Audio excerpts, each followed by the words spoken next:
My father pushed my coat back into my arms in front of 12 relatives and said I would embarrass the kind of people my brother had married into. The dining room went quiet so fast I heard a fork touch Aunt Linda's plate. My brother Evan stared into his wineglass. His wife Amanda looked down with a careful little smile she pretended was sympathy. Her parents, Mr. and Mrs. Hale, sat stiffly at the end of the table. My cousins Megan and Rob glanced at each other. Even Mrs. Dalton from next door, who had been invited because she brought my mother soup every Sunday before she died, lowered her eyes. Dad held my coat like it was evidence against me. "Nora, don't come to Christmas," he said. "Amanda's family is upper class, and you'll embarrass us." I had brought the pies. I had paid for the roast he was carving. I had spent 2 weekends repairing the dining room ceiling, so the table could sit under clean paint instead of a water stain. But I only looked at his hand on my coat, then at the guests watching me disappear from my own family before dessert. "All right," I said quietly. "Then don't use anything that belongs to me." Dad blinked once, then laughed. Relieved the room could laugh with him. "You hear that? She thinks her pie plate is a family asset." A few people smiled because it was easier than defending me. Amanda touched her pearl earrings and said, "Nora, please don't make this dramatic. We're just trying to keep Christmas polished." Polished. That was the word she used for removing me. I put my purse over my shoulder and felt the small brass key at the bottom of it, cold against my fingers. I had not planned to use it that night. I had not planned to say anything at all. But as I walked past the sideboard my mother had once saved for, I saw Amanda's printed guest list tucked under a crystal bowl. Christmas dinner at Whitaker House, hosted by Harold Whitaker. The address beneath it was mine. I did not pick up the card. I did not correct him in front of the Hales. Not yet. I only opened the front door, stepped into the cold, and let their voices return behind me as if my absence had improved the room. Outside, Dad's text arrived before I reached my car. He must have sent it while I was still standing 10 feet away from him. "Don't take this personally. Amanda's parents move in a different circle. We need one nice Christmas without awkwardness." Below it came another message. "And don't come by the house that day. We're presenting a certain image." I sat behind the wheel and read the last sentence twice. Not because it surprised me, because it confirmed what his eyes had been avoiding all evening. He was not worried I would embarrass them by being loud or rude or drunk or cruel. I had never been any of those things.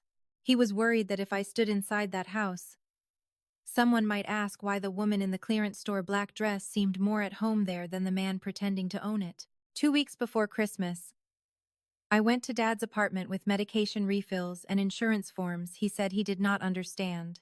He lived across town in a rented white counter place he called temporary.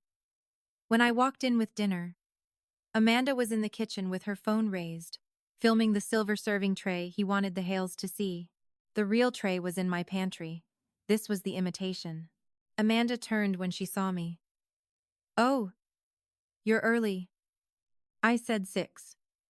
I set the paper bag on the counter. "It's 6. She gave me the little smile again. "Right. Your family is very literal." My father came out of the hallway wearing the navy sweater I had bought him last winter. He looked younger when he wanted approval. Shoulders lifted, hair combed carefully, voice bright and false. "Nora." "Good. Put that in the fridge. We're doing the tasting later." "Tasting? For Christmas?" He reached around me and took the folder from my hand. "Amanda's mother recommended a caterer. Very refined. We don't want another loud buffet with foil pans and kids running around." I looked at Amanda. "I thought Christmas was always at Aunt Linda's." Amanda's lips parted, as if she had been handed a line she liked. "It was. But now that our families are blending, your father wanted something more appropriate. My parents haven't seen the Whitaker house yet." "The Whitaker house." She said it as though she had practiced making it sound inherited and impressive. She had not cleaned blood pressure pills off its bathroom floor, fought with plumbers, paid the tax bill, or stayed awake during rain, listening for one more leak I could barely afford. Dad opened the insurance folder and frowned. "You should have clipped the forms in order. They are in order. They don't look in order. He shut the folder without reading it. Anyway, we're inviting the Hales, Amanda's aunt, her father's partner, Evan's team, some neighbors. It has to look right. Did you ask me before putting my address on anything? His face tightened. Amanda looked from him to me. That was the first moment I saw she knew more than she pretended. She knew there was something to ask. She knew Dad had skipped a step. Dad lowered his voice. Don't start. I'm asking a simple question. It's a family home. It was Mom's home. His eyes flashed. And I am your father. That sentence had carried him through years of borrowing, forgetting, needing, and expecting. I am your father. As if fatherhood was a signature that never expired and never required payment. Amanda put her phone down. Nora, no one is trying to take anything from you. I glanced at the phone screen before it went black. She had been filming a close-up of my mother's staircase from a photo Dad must have sent her. Over it, she had typed, "Our first real family Christmas. First real." I left the food on the counter, took the insurance folder back, and said, "If you want to host in that house, ask me properly." Dad laughed then, but not warmly. You always make things sound uglier than they are. No, I said. I usually make them sound cleaner than they are. He did not like that. Amanda liked it even less. By the time I got home that night, there were already 3 missed calls from Evan, and 1 message from Dad telling me not to weaponize paperwork. I stood in my own front hall with the lights off and listened to the furnace turn on.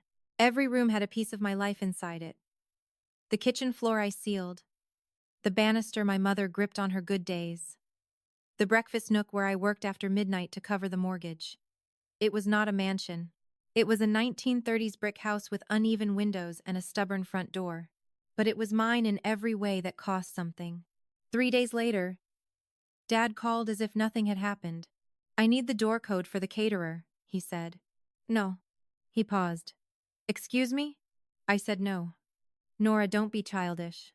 I asked you to ask me properly. You haven't.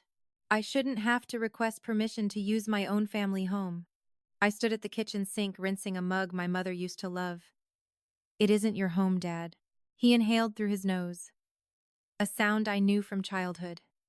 It meant he had decided my calmness was disrespect. Your mother would be ashamed of how selfish you've become.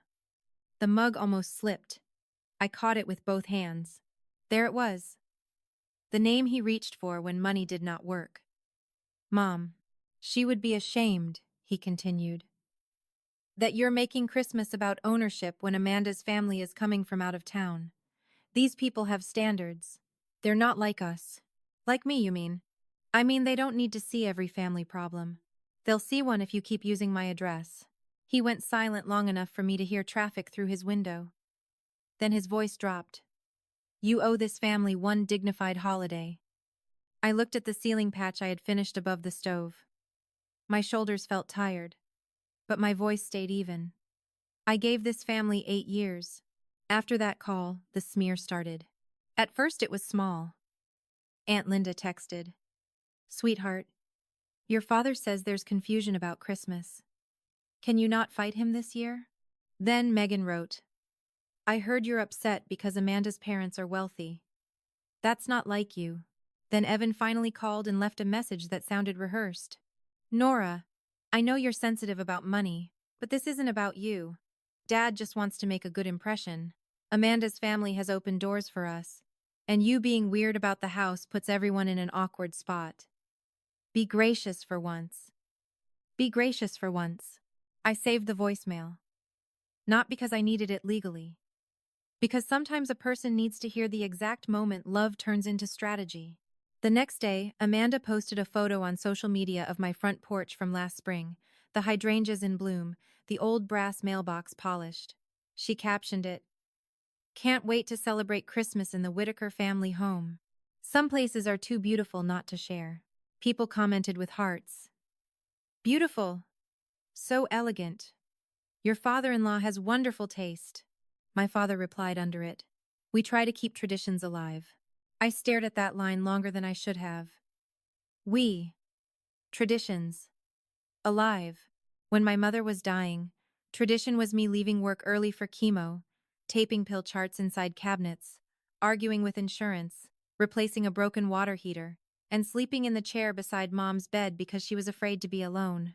Evan visited with flowers and said I was better at this stuff. Dad had been proud of me then, or something close to proud.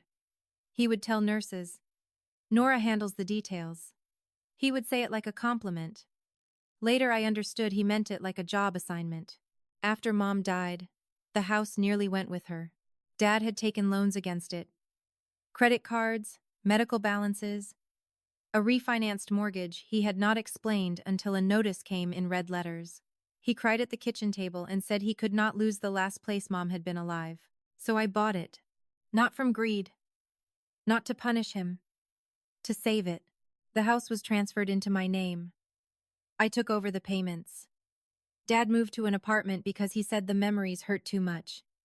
And I let him keep calling it the family house, because correcting him seemed cruel. I let him use it for birthdays and Evan's engagement brunch because the lie felt harmless when everyone still understood who kept the lights on. But Amanda's family changed the lie. Dad was no longer protecting grief. He was selling status. And he had decided the only problem with his performance was me. A week before Christmas, I changed the front door code. The old code had been my mother's birthday. Dad knew it. Evan knew it. Half the family knew it. I entered a new 6-digit code and listened for the lock to turn. It sounded less dramatic than I expected. Just a click. A simple correction. Then I opened the hallway drawer and took out the blue folder from the closing company. I had not looked at it in months. The first page was plain and boring, exactly as powerful things often are. My name, the address, the date, Nora Whitaker, owner. The house was in my name. Without my permission, they could not use it. That was the whole reversal. One sentence. No secret empire. No complicated lawsuit. Just the fact everyone had been counting on me to stay too embarrassed to say aloud. On December 23rd, Dad appeared at my door. He did not knock gently. He pressed the bell twice, then stepped back with his phone in one hand and a garment bag over his arm. Through the window, I saw Amanda sitting in the passenger seat of Evan's car. Watching like this was a negotiation she had already won. I opened the door but stayed inside the frame. Dad looked past me into the hall. "Good. You're here." I brought the table linens. "No." His jaw flexed. "Nora." "No." He held up the garment bag. "Amanda's mother lent us these. Imported linen. They need to be steamed tonight. The florist comes at 10 tomorrow. The caterer at noon. We'll be here at 4. I looked at him for a long moment. "You told me not to come. That was before you started holding the house hostage." "I didn't take the house anywhere." "You know what I mean." He leaned closer, lowering his voice as if the porch might gossip. "I handled this badly." "Fine. But it's too late to change plans. Let us use the house. You don't have to attend dinner. Stay upstairs or go to a movie. I'll tell people you weren't feeling well." There it was again. The generous offer to erase me politely. Behind him, Amanda got out of the car. She wore a cream coat and a soft gray scarf that probably cost more than my monthly grocery bill. "Nora," she called. "Please. My parents are expecting a certain atmosphere. We're not trying to hurt you." I looked at her. "You posted my porch." Her expression barely moved. "It's a beautiful porch. You called it your first real family Christmas." She sighed, like I had forced her to be honest. "Because Evan and I are trying to build something. Your father wants to be proud in front of my parents. Is that so terrible?" "No. But pride built on someone else's floorboards still belongs to the person who owns the floor." Dad stepped between us. "Enough. You are jealous. That's what this is. Amanda comes from a good family. Evan is finally moving up. And you cannot stand that the world doesn't revolve around your sacrifices anymore." My face felt warm, but my hands were steady on the door. Amanda softened her voice for the imaginary audience. "No one is denying you helped, Nora." Dad turned sharply. "Helped? She didn't help. She made herself useful. And now she thinks that means she gets to control everyone. The words landed harder than the dinner insult because they were not polished. They were true to him. Useful. Not loved. Useful. Amanda looked down, but not before I saw relief in her eyes. She wanted him cruel. Cruel people make cleaner villains for the room they plan to control. I reached into the entry table, pulled out the blue folder, and held it against my side without opening it. You should make another plan, Dad laughed once. With 1 day's notice? Yes, you won't do this. I already did. His gaze flicked to the keypad beside the door. For the first time, real fear crossed his face. You changed it. I said nothing. His voice dropped to a whisper. You changed your mother's code. No, I changed my door code. He flinched, then recovered with anger. You will regret humiliating me. I remember you saying that in a dining room. Amanda touched his sleeve. Harold, let's go. She wants a scene. I closed the door before either of them could step across the threshold. That night, the phone did not stop. Dad called. Evan called. Amanda sent a message so sweet, it felt dipped in poison. I know holidays are emotional for single women, especially when family dynamics change. I hope you choose healing instead of bitterness. Then came Dad's public post. This Christmas is painful for our family. Some people confuse generosity with ownership and choose control over togetherness. We are praying for peace. The comments came quickly. Stay strong, Harold. Christmas brings out selfishness in people. Family homes belong to family. Someone should be ashamed. For 10 minutes, I almost replied. I almost wrote that generosity had been paying a mortgage, while Dad told people he was between houses. I almost wrote that togetherness looked like steaming tablecloths for people who did not want to sit beside me. I almost wrote that shame was a strange thing to demand from the person whose name was on the folder. Instead, I closed the app and baked the cinnamon rolls my mother used to make on Christmas Eve. The dough rose beside the stove. Snow tapped against the kitchen window.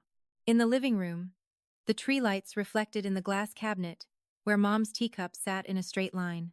At 9, Mrs. Dalton knocked on the back door. She stood wrapped in a red wool coat, holding a small tin. I saw the post, she said. He let her in. She placed the tin on the counter and looked around the kitchen. The new faucet, the repaired tile, the ceiling patch. She had known this house before my mother got sick and after. He told people you were refusing to let him come home for Christmas. This isn't his home. I know. That was the first time anyone in the family circle said it plainly. Mrs. Dalton opened her purse and took out a folded paper napkin. On it, in my mother's handwriting, was a recipe for orange glaze. Your mother gave me this the year before she died. She said you were the only one who could save a house and still remember who liked extra icing. I looked at the napkin until the letters blurred. She saw you, Mrs. Dalton said. I nodded, because speaking would have turned the moment into something too breakable. Christmas morning arrived clear and bitter cold. At 10, Aunt Linda called. I almost let it go to voicemail. But something in me was tired of letting Dad explain me to people who could ask me themselves. Nora, she said, voice tight. Are you all right? I am. Your father said you locked him out. I locked everyone out who planned to use my home while excluding me from it. There was silence. Then a small breath. You're home. Yes. He said it was still in the family. It is. I'm family. Aunt Linda did not answer right away. When she did, her voice had changed. Did you buy it after your mother passed? Before she passed. When the notice came, another silence. Not empty this time. Heavy. He never told us that, she said. I know. At noon, the first car pulled into my driveway. It was the florist, not my father. A young woman stepped out with 2 enormous white arrangements and checked her phone twice. I opened the door before she rang. Delivery for Harold Whitaker? She asked. This is Nora Whitaker, the owner. Her polite smile faltered. I have set up instructions for the main dining room. The event is not authorized here. She looked stricken, as if afraid she had stepped into a family fight. I'm so sorry. The balance is due on setup. Should I call Mr. Whitaker? Yes, I said. You should. She sat in her van and made the call. Through the glass, I watched her expression move from professional to confused to deeply uncomfortable. After a minute, she drove away with the white arrangements still in the back. At 1, the caterer arrived. Each one left. At 2, Evan texted me. What the hell did you do? I replied, I stayed home. At 4:20, the real show arrived. Dad came first in a black suit, driving too fast. Evan and Amanda followed. Amanda's face pale behind the window. Behind them came the Hales. Then Aunt Linda, Megan, and Rob, and Mrs. Dalton walking from next door with a casserole dish held like a shield. The house looked exactly as Dad wanted it to look. Warm windows. Wreath on the door. Candles in the front room. Snow on the hedges. A place that promised history to anyone who did not know who had paid to preserve it. Dad strode to the keypad without looking at me through the side window. He pressed my mother's birthday. The lock blinked red. He pressed it again. Red. Behind him, Mr. Hale paused on the walkway. Amanda whispered something to her mother. Evan took out his phone. Dad jabbed the code a third time. Harder, as if the buttons were being disobedient. Red. I opened the door from inside. For a moment, no one moved. I was wearing a dark green dress my mother had helped me choose years before she got too sick to shop. My hair was pinned back. The house smelled like cinnamon and roast chicken. Behind me, the dining table was set for 6, not 24. Merry Christmas, I said. Dad's face went scarlet. Open the door properly. It is open. You know what I mean. Amanda stepped forward with the Hales behind her. Nora. This is humiliating. Yes, I said. I remember. Evan pushed past her. Stop performing. Let everyone in. Everyone is welcome to stand in the warm entry while we clear up one sentence. Mr. Hale looked from me to Dad. What sentence? Dad forced a laugh. There's been a misunderstanding. My daughter is emotional. Holidays are difficult for her. Mrs. Hale's eyes sharpened. Your daughter? Yes, he said quickly. Nora. She helps with the house. I watched Amanda look away. I reached to the small table beside the door and picked up the blue folder. I did not wave it. I did not slam it. I opened it to the first page and held it out where the porch light touched the paper. The house is in my name, I said. Without my permission, they cannot use it. No one spoke. Mr. Hale leaned in and read the page. He did not touch it. He did not need to. His face changed with the slow, quiet embarrassment of a man realizing he had been sold someone else's life as proof of character. Aunt Linda put her hand over her mouth. Megan whispered, Oh my God. Dad tried to step into the house. I did not move aside. That was all it took. He stopped because everyone saw he could not cross a doorway he had claimed to own. Nora, he said through his teeth. Do not do this in front of guests. You invited them to my house in front of me. Evan lifted both hands. Technically, it's still a family house. Mrs. Dalton's voice came from behind the Hales, sharp enough to cut the cold. Then where were you when she was paying to keep it? Evan turned. Excuse me? Mrs. Dalton did not blink. I brought your mother soup for a year. I saw Nora sleep on that couch. I saw collection letters on that table. I saw your father cry while she made phone calls. Don't you dare say family now because the porch looks pretty. The silence after that was different. Before, people were waiting for Dad to explain. Now they were waiting for him to answer. He shows anger. This is private, he snapped. Mr. Hale's voice was calm. Apparently not. We were invited here under a false impression. Amanda grabbed her father's arm. Dad, it's just complicated family history. No, Mrs. Hale said softly. It is a house. Either Harold owns it, or he does not. Dad opened his mouth, but the caterer's van pulled back into the driveway before he could speak. The driver stepped out holding a tablet. Mr. Whitaker? He called. We attempted the setup balance again. The card was declined. The words landed on the porch like a dropped plate. Dad turned so fast he nearly slipped. That is not necessary to announce. The driver's face reddened. I'm sorry, sir. But without payment and owner approval, we can't unload. Owner approval. 2 plain words. No speech could have done more. Amanda's mouth opened, then closed. Evan looked at his father. You said it was prepaid. Dad whispered. I moved some things around. Mr. Hale took a step back from him. Harold, you told us you were hosting a formal dinner at your family property because Evan had stable backing and a home renovation portfolio. Evan's face drained. I understood then. The Christmas dinner had never been only Christmas. It was a stage for money. The Hales were being impressed, softened, prepared. Dad had placed my house at the center of Evan's future and decided my presence was the one detail that might reveal the lie. Amanda began to cry, but there were no tears yet. Nora, please. You're destroying Evan's chance. I looked at her. No. I'm standing in my doorway. The caterer shifted uncomfortably. Should I cancel the order? Dad raised a hand. No. Wait. He turned to Mr. Hale. Give me 10 minutes. We can move to the club. I know the manager. Mrs. Hale glanced at her husband. The club called me this afternoon. Your reservation was never confirmed. Dad froze. She continued, quiet but final. Amanda asked me to check because she was worried. They said the deposit failed yesterday. Evan stared at Amanda. You knew? Amanda's careful face cracked. I knew there were payment issues, not this. Aunt Linda stepped closer to me. She did not touch me, but she stood on my side of the threshold. It was the first time in years a relative had crossed a room in my direction without needing something. Dad saw it and panicked. Nora has always been like this, he said loudly. She keeps score. She makes people feel guilty for accepting help. She wanted control after her mother died, and now she is punishing me because I tried to move on. Aunt Linda turned to him. Harold, did she buy the house? He swallowed. Did she? His mouth worked around pride, around lies, around whatever version of fatherhood he thought should protect him.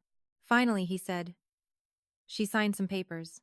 Mr. Hale looked at the folder again. That is not the same as helping. Rob, who had not spoken all night, let out a short breath. Dad told us Nora was being dramatic. Megan shook her head. He told everyone that. The false version of me fell apart in small, visible pieces. Relatives remembering messages and posts. Amanda's mother stepping away from the polished story. The caterer standing beside food nobody had permission to serve, and my father locked outside a house glowing behind me. Dad tried one last time. Nora, he said, soft now, using the voice he used when he wanted me to remember being small. It's Christmas. I looked at him and felt the old habit rise. Fix it. Smooth it. Give him a way to save face. Let the guests in. Steam the linens. Cut the meat. Become useful enough to be forgiven. But behind me, the house was warm because I had made it warm. The lights were on because I paid the bill. My mother's recipe was on the counter because Mrs. Dalton had saved it and returned it to the person who still remembered orange glaze. Yes, I said. It is. Then I turned to the caterer. Please cancel whatever was booked under Harold Whitaker for this address. The driver tapped the tablet. A tiny confirmation sound followed. Plan canceled in real time. Dad heard it. Everyone heard it. Amanda covered her mouth. Evan cursed under his breath. Mr. Hale looked at his daughter and said, We're leaving. Dad, Amanda said, suddenly a child in an expensive coat. Please don't. He did not raise his voice. That made it worse. We trusted what you and Evan told us. We will discuss that privately. Not here. Mrs. Hale looked at me. And for the first time all evening, there was no class measurement in her eyes. Only embarrassment. Miss Whitaker, I apologize for entering your holiday under false pretenses. I nodded. Thank you. Dad made a sound of disbelief. You're apologizing to her? Mr. Hale turned to him. She is the homeowner. You are the man who invited us to a house you could not enter. That sentence ended the room, though we were still outside. The Hales walked back to their car. Amanda followed them halfway, then stopped and looked at Evan. Evan did not move. He was staring at the keypad, as if the right code might still save him. Aunt Linda stepped inside with her casserole. Mrs. Dalton followed without asking. Megan hesitated, then whispered, "Nora, I'm sorry," and came in too. Rob stayed on the porch for a second, looked at Dad, and said, "You should have told us."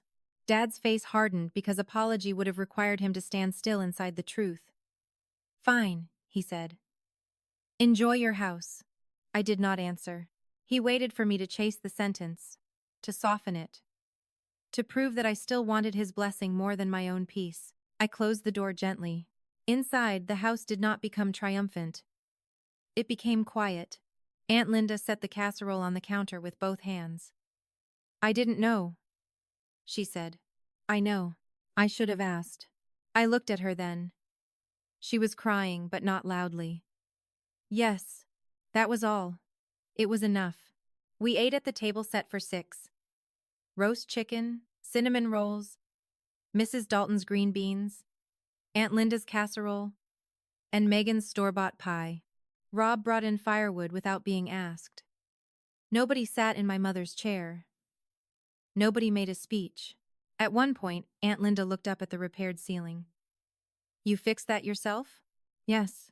She stared at the smooth paint for a long moment. "Your mother would have noticed." I did not trust myself to speak, so I passed her the butter. The calls started before dessert. Evan first. Then Dad. Then Amanda from a different number. I turned the phone face down. The house filled with small sounds that belonged to people who had stopped performing. Forks, chairs, the fire settling, Mrs. Dalton laughing softly when Rob burned his thumb on the coffee pot. Near 9, a message came from Mr. Hale. It was brief. "I have withdrawn from the business discussion with Evan. I regret our family's part in your mistreatment today. Merry Christmas." I did not reply that night. There was nothing to add. By New Year's, the family shape had changed without announcement. Dad deleted his post. Amanda deleted the porch photo. Evan's renovation announcement disappeared. The club did not reschedule. The caterer sent Dad the cancellation fee. Aunt Linda told the family chat that Christmas had been planned at Nora's house without Nora's consent, and that anyone repeating otherwise should stop. For once, nobody asked me to soften the wording. Dad came by on January 3rd. He stood on the porch in a gray coat, older than he had looked on Christmas. I opened the door but did not invite him in. Snow had melted from the steps, leaving the brick dark and clean. "I need some things from the attic," he said. I packed them. His eyes moved past me, searching for the old power in the hallway. "You packed my things? Family photos, the fishing rods, Mom's winter coats you never picked up?" The boxes marked Evan. "They're in the garage. You can take them today." He looked wounded, but the wound was mostly inconvenience. "So that's it?" "No, that's your storage." His mouth tightened. "You're very cold now." I thought of the years I had kept warm meals in this kitchen for people who called me difficult when I finally locked the door. I thought of my mother's hands on the banister. I thought of Dad's voice in that dining room, telling me I would embarrass him because rich people were coming. "I'm not cold," I said. "I'm finished being useful." He looked at me for a long time, waiting for more. There was no more. Rob came that afternoon with his truck and helped load the boxes. Dad did not thank him. He did not thank me. He drove away with the last of his unclaimed things rattling in the back, and for the first time since my mother died, the garage was empty enough to echo. I swept it slowly, not because anyone was coming, because it was mine. The next Christmas, I did not host 24 people. I hosted 5. Aunt Linda, Mrs. Dalton, Megan, Rob, and one empty place where I set my mother's teacup with orange glaze cookies beside it. The house was not polished the way Amanda had wanted. There were scratches on the floor and a small crack in the kitchen tile I still had not fixed. No one seemed embarrassed. When the doorbell rang after dinner, I found a small box on the porch. No name. Inside was the silver serving tray. The real one. My mother's. Wrapped in tissue, cleaned, returned without a note. I carried it to the dining room and placed it on the sideboard where it had always belonged. Aunt Linda touched the rim with one finger. Who brought it? I don't know. But I did know something else. A house can survive a lie if someone keeps repairing it. A family cannot survive one forever. That night, after everyone left, I turned off the downstairs lights, one by one. The front door locked with its small, clean click. The new code held. The old ones stayed gone. In the dark glass of the hallway mirror, I saw the house behind me. The staircase. The repaired ceiling. The sideboard. The tray. The tree still glowing. I did not look like someone who had won a fight. I looked like someone who had finally stopped carrying people who called her weight. Outside, snow began to fall again. Soft and silent over the porch they once used to pretend they had roots. Inside, the house stayed warm.